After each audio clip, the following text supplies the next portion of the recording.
in the hell does something like this happen in the United States of America? Baltimore County Police have now confirmed the arrest of 4 juveniles in the assault and carjacking of a 69-year-old man in Overlea last week.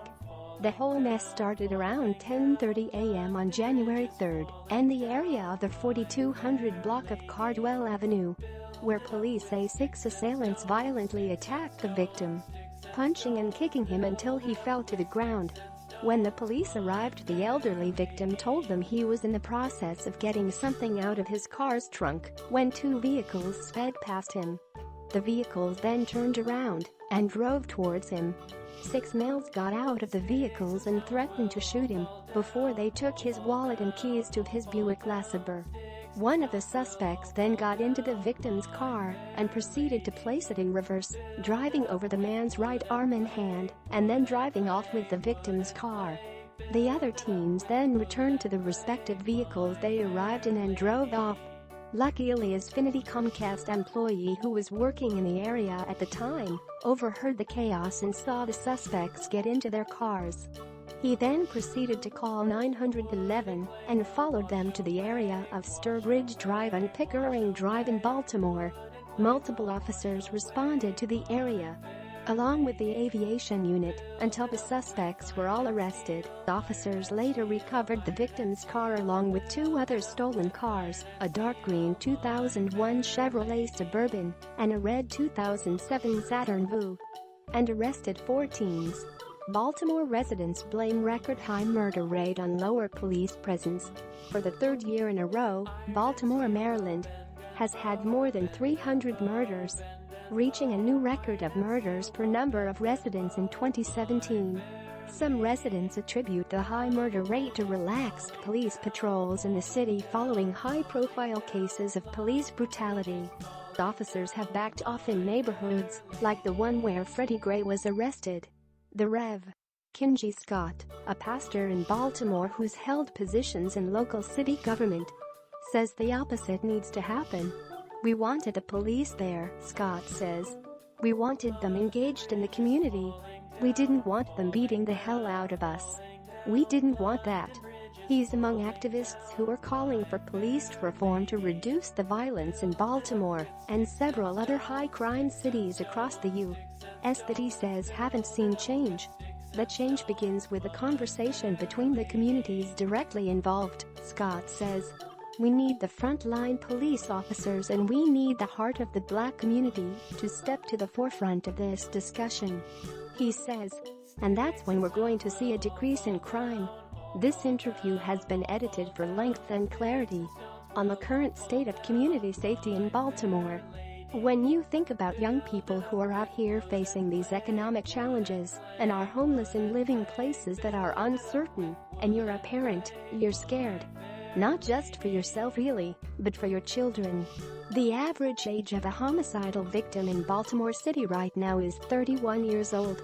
We had a young man who attended one of the prime high schools, Baltimore Polytechnic Institute, Jonathan Tabash, and he was 19 years old. He was a Morgan State student, and he was killed on his way to the store. That's the state of Baltimore right now. On whether the community wanted police to back off after the death of Freddie Gray. No. That represented our progressives, our activists, our liberal journalists, our politicians, but it did not represent the overall community. Because we know for a fact that around the time Freddie Gray was killed, we start to see homicides increase. We had 5 homicides in that neighborhood while we were protesting. What I wanted to see happen was that people would be able to trust the relationship with our police department so that they would feel more comfortable. We'd have conversations with the police about crime in their neighborhood because they would feel safer. So we wanted the police there. We wanted them engaged in the community. We didn't want them beating the hell out of us. We didn't want that. On whether the high murder rate is unique to Baltimore. It's not. I lost my brother in St. Louis in 2004, just lost my cousin in Chicago. No, it's not unique, and that's the horrible thing.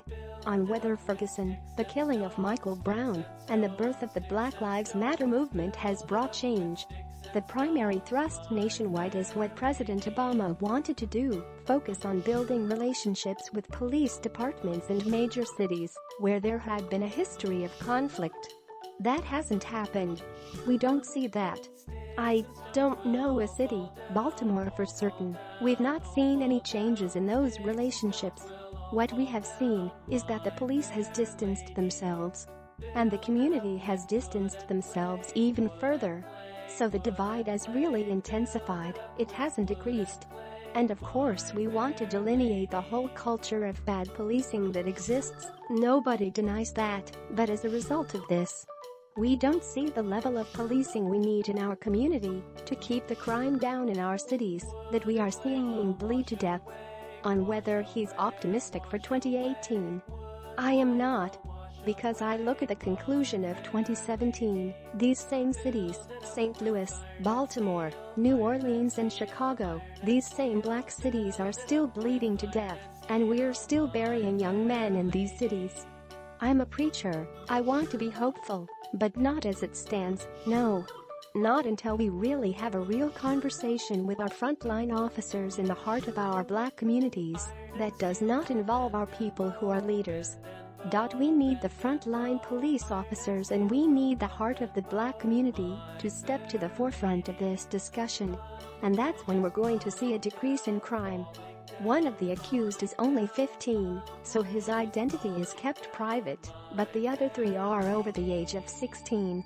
Please share and hope someday Baltimore will stop being a hotbed for criminals.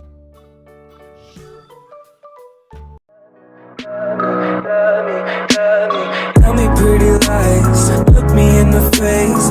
Tell me that you love me, even if it's